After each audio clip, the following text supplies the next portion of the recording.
Tell him who you are. I am the ghost of Christmas past. Follow. Not bloody likely.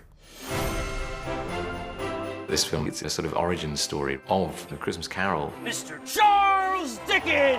Dickens was a rock star of that time, but falls from grace. So he's had a couple of flops? Oh, well, who hasn't? He was sort of going through a midlife crisis at 32. My lamp's gone out. I've run out of ideas. He has hit a bit of a blank. The pressure was really mounting, and he's got young children. He was overspending and yet was concerned about dwindling finances. What about an advance? You have a new book in mind? It's about a miser. On Christmas Eve, he meets some kind of supernatural guides. Does it have a title? Humbug, A Miser's Lament. Christmas ghost story, Christmas song. Christmas ballad, something like that. Even if you'd already written it, we couldn't possibly get it illustrated in only 6 weeks.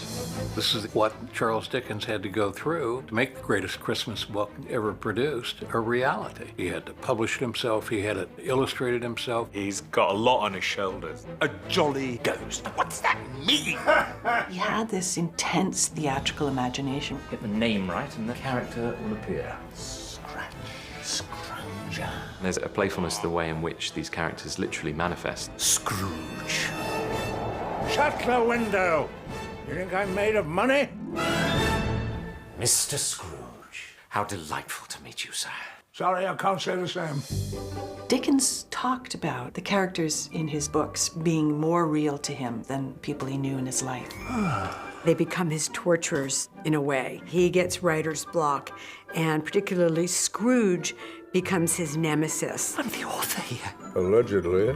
They all have their opinions and their suggestions. My character doesn't get to explain his side of things.